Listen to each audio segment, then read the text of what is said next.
Now, because I have contact with so many people on their manifestation journey inside of my program, because I really have a deep insight into the manifestation space, because I've been working with people for years now, and I've had contact with hundreds of people, and I see what their pitfalls were, how they overcame them, what they did to not delay their manifestations, what they did to ease up their journey, right, their self-empowerment and manifestation journey.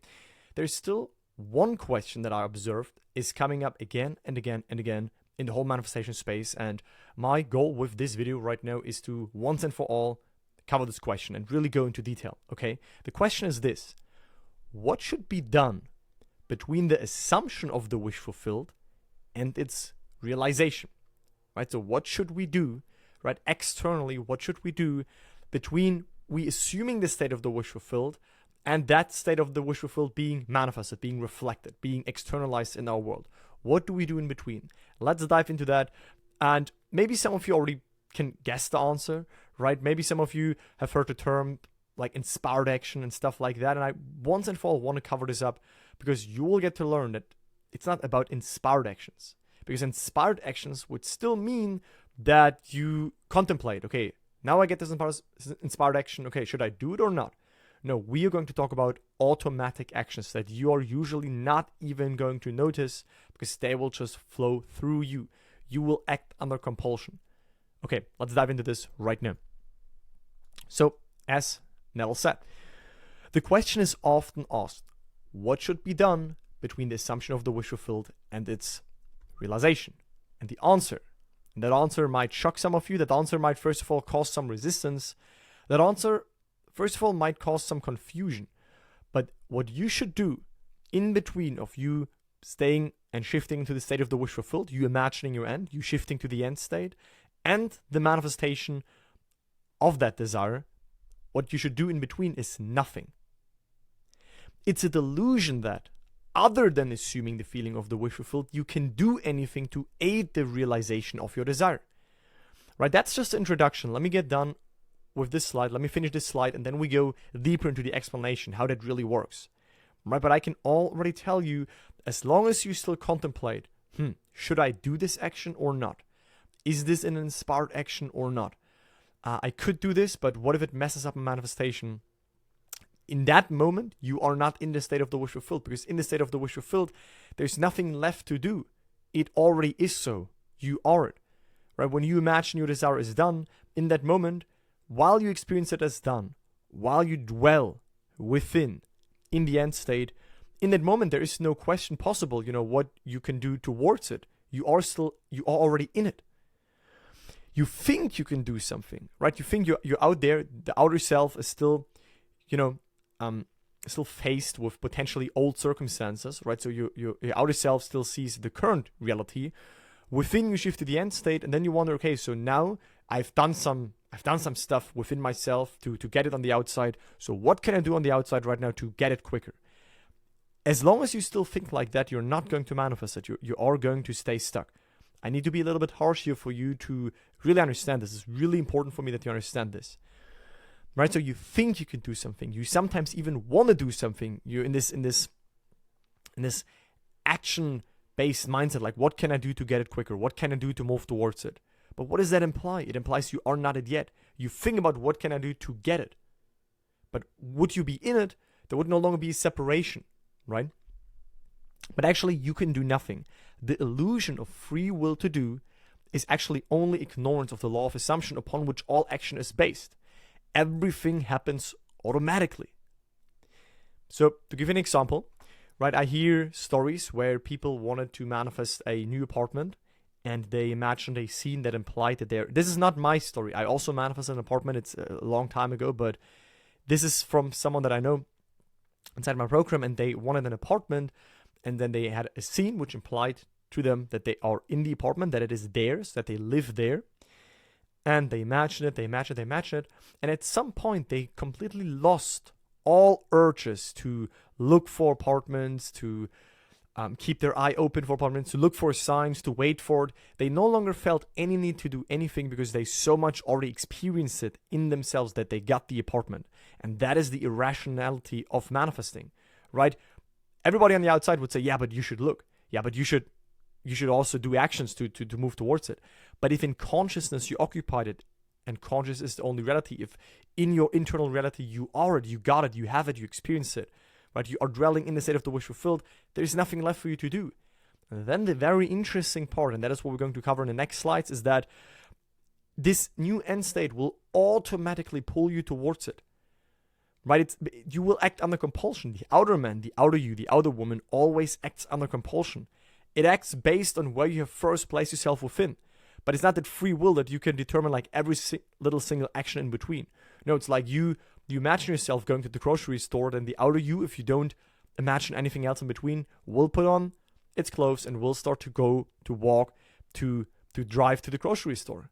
Right? It will act under compulsion. Same with your main manifestations, your main goals. Right? It's not that you imagine the end and then you sit there wondering, what can I do? What's the best next step? How can I speed it up? What else can I do to get it quicker? There is nothing else you can do. Consciousness is the only reality. Where you dwell within is the reality. If you close your eyes, if you start to imagine and dwell through whatever method, right? But if you start to dwell in now being it, claiming I am it now, if that becomes alive inside of you, then there is in a sense nothing left to do, because within you are in the wish fulfilled. And then what is needed for you to do externally, well, that will flow through you automatically. Let's continue. So to understand the law of assumption, let me put my image down here. To understand the law of assumption, to be convinced of its truth, means getting rid of all the illusions about free will to act. Right? So you need to sell that belief that with your actions you get your manifestations. No, if the 3D is a mirror, that includes also your physical actions. That includes also the external actions, right? The 3D is reverberant, it is delayed, it is the mirror, it is the echo. So trying to work on the outside for something that you're not within already is fruitless. It won't lead you anywhere. Right? Free will means actually freedom to select an idea you desire. So what is meant by that section here is your free will consists in consciously shifting within. Right? If you have not awakened to your free will, if you've not awakened to your power to select new states, well then of course life will seem dull and condensed and contracted and limited and boring and slow and unempowering, right? But if you understand that you can shift, if you understand that you can shift your awareness, well, then you have free will to say, hey, I want to manifest having that apartment, that car, that partner, that relationship, that better health situation, that more business success, more financial success, right? You occupy that state within, but then you can't nitpick, and you won't be able to nitpick every single action you take. You will get impulses that you sometimes don't even recognize. You will just act. You will be moved. Keep that in mind. That's the main statement. You, externally, you will be moved. Whatever is needed for you to do, you will do it. But never call this inspired actions. It is literally not helpful. Because an inspired action, I know what is meant by that. They mean exactly what I explained, but they just don't explain it the right way, right? You then think, oh, yeah, now I get this impulse. Okay, but should I do this action or not? Is it leading me closer to my desire or not? But that's not an automatic action. Automatic actions are literally actions you just do. You don't really contemplate or think about. And that's the perfect thing. And to come to this example, I think I drifted away from the story with this member of my program who wanted to manifest this apartment, who manifested his apartment. When he imagined having the apartment, again, then he stopped having impulses. He stopped having, it's not that he stopped having impulses, but he stopped looking on the outside. He stopped trying to make something happen, which again sounds irrational. But he then just was so naturally led across that bridge that he ended up getting the apartment without him needing to sit there and wonder, what can I do right now to get it? So by assuming the idea already to be fact, it is covered into reality. Beyond that, free will ends, and everything happens in harmony with the concept assumed. Right? Everything happens in harmony, automatically, externally act under compulsion, you won't even be able to resist those urges you get. Right? You won't be even able to question, should I now do this or not? You will just do it. Right? If you assume that new state. Since creation is finished, the Father, your true self, the I amness, your awareness, is never in a position of saying I will be. That is also something you really have to understand, right? I will be in the future.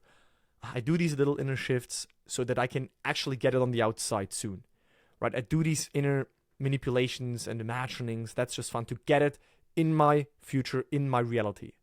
That is wrong. Creation is finished, so you can only be something now. You can't be anything in the future. So you have to claim it now, right? You should not say, I will be. It's not actually about becoming. It's about being, and then you get the reflection back on the outside, right? Then it looks like you're becoming it on the outside, but within you already are. In other words, everything exists, and the infinite I am consciousness can speak only in the present tense, right? Its name is I am. Your name is I am. So you can't say I will be, because that states to the mirror of life that you're not it right now. If you say I will be financially successful, I will have the successful business, I will be in my desired relationship, I will have that partner, right? In the future, what does that imply to the mirror of life, which can only reflect what is? It can only confirm. The mirror of life, your circumstances have a confirming function. It's like a messenger telling you who you are. Well, it will reflect back to you more waiting, more delaying. I will be is a confession that I am not, right? I will be financially successful. I will be that. But if you actually say, yeah, I will be that, it means that you are not it right now. But your true self's name is I am. Until you realize that you are the Father, right? That you are that I amness. There is only one I amness. We all share that, right?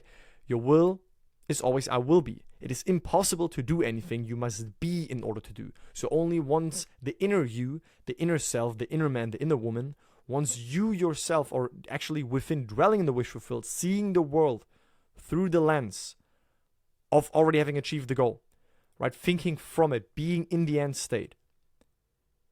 Only then that inner state will basically make the outer you do the right things in a very automatic, free-flowing way. That is automatic action. So that is also this answer why Neville said that what should be done between assuming the state of the wish fulfilled and then the manifestation of that nothing. While we are on the wish fulfilled, that is the wish fulfilled. The outside then is a confirmation. But if you are within in the wish fulfilled, what is there left for you to do? I know this sounds irrational, but it's really like it. Let's just say you desire a car. Then you imagine that you hold the car keys in my hand, as I did. You feel them, you hold them. That is true for any other desire as well. The relationship, the business success, the apartment, health successes, right?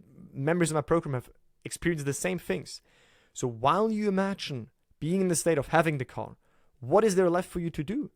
If you know that your imagination is real, if you know that it is spiritual sensation, if you know that you are experiencing the wish fulfilled, not on the outside. The outside is a mirror. You're experiencing the wish fulfilled state inside of you. That's it. It's done, right? It's done when you dwell long enough in the wish fulfilled state and the desire leaves you because you experience that wish fulfilled, then it's done. There's nothing left to do. What else do you want to do? Because you are in the wish fulfilled when you are in it within. And then that invisible state that you are identified with, that state you shifted into, right? That new identity you internally claim that is still invisible for the outside, that has its own means to express itself. That has its own, perfect, infinite, intelligent, mysterious way of expressing itself through you, right? Within in consciousness and the unseen, you occupy that state, and then through you, whatever you have to do on the outside to get it, doing this, going there, not doing this, happens through you automatically. And when you get these impulses, and when you wonder, should I take option A or B? You might call this an inspired action, but as long as you contemplate what you should do or not do, I tend to not doing it and realign yourself back into that state where you no longer can ask, what should I do? Because in the state of the wish fulfilled, you cannot ask, what should I do to move towards it? Because you are in it now. I really want you to understand this. Like, this is such an important topic. If you would change your life, you must first begin at the very source with your own basic concept of self, meaning with what you identify yourself with, right? The self is that awareness and what you claim yourself to be, right? Those are the states you're in. Those are the realities you dwell within. Those are the things that are going to be expressed and externalized in your world, right? But I want to come back here to this slide because that's pretty much summing it up, right? What should be done between I imagine my scene, I utilize whatever method I utilize to be in this end state, and then the manifestation in my outside world? Nothing. you do not lift a finger. But that does also at the same time not mean that you are not going to take action. When Neville said, I'm not going to lift a finger, I'm not going to burst the blood vessel, that meant that he's not asking himself, what action can I take to get to my desired reality? What action can I take to get to my desired results? No, what he meant by that is that he moves within first, right? He already within shifts himself into the end state. In consciousness, he within rises to that level. He places his inner self basically into the wish-fulfilled state, and that invisible state, what you internally identified with, where you already dwell within, will drag the outer you, so to speak, across this invisible bridge towards the external manifestation, right? But those actions that will then come and happen through you, they happen so automatic that you don't notice them. You don't contemplate, you don't question them, you don't sit there and ask yourself, should I do it or not? And when you have that, when you're not sure if you should do the action or not, I would tend to not do it. And again, ask yourself, when would I no longer ask this question? When would I no longer sit there and contemplate, should I reach out or not? Should I start this business or that business? Should I do this or that? Well, it would fall away in your end state. In your end state, you would have it, you would be it.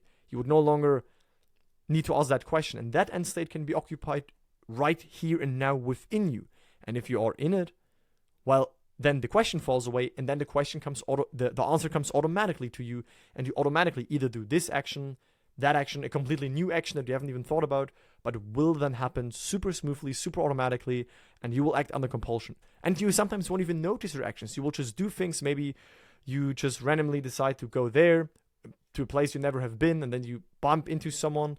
It is pretty mysterious. But that was just so important for me to cover, right? And I know that this is so true, right? People think they can do something to speed it up. They want to do certain actions to get it quicker, but it's not about the external actions. If you understand the law of consciousness, like Neville said, right, upon which all action is based, if you understand that, then you will understand that what you do on the outside is always just the mirror. It's always just it's always just an effect, but it's not the cause. Your actions are not causative. Your actions are more like, they're part of the bridge. Usually, of course, actions are needed. Right? Most times we do actions. We're not just locked in the room. But again, let those actions flow through you automatically, and you care about shifting to that level where no action would be even needed any longer because you already got it.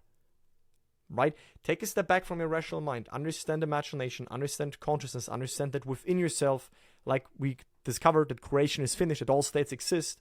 So you can't take an external action to see the manifestation of that. No, within you already shift, because creation is finished, you already shift your awareness, you imagine yourself into that state of the wish fulfilled. And in the state of the wish fulfilled, what action do you want to do? It's not possible, right? You're in the state of the wish fulfilled. And if you stay in it, that became natural to you, if it feels done for you, if you have no more desire left because you already experienced it to the point of the sabbath, to the point of the satisfaction, right? To the point of the deep identification, the inner movement in the wish fulfilled state, externally you will be moved. You, as the external self, you will be moved. Everything that needs to happen will happen automatically through you. That's my statement. That's my experience. That is the experience of members inside my program. I will link a video here in this little icon, which is also about external actions, if you want to have another video with some other quotes on this. But that's it, right? That's my statement. It's very important that you understand this, to not get hung up on actions. If you have questions, please leave them in the comments. If you want to ask me something like personally, speak with me, hang out with the Upgrade to Life community, you want my program, you want my coaching, right? Then you can check out my program. That's the second link in the video description. And I look forward to speaking to you in the next one. Bye, guys.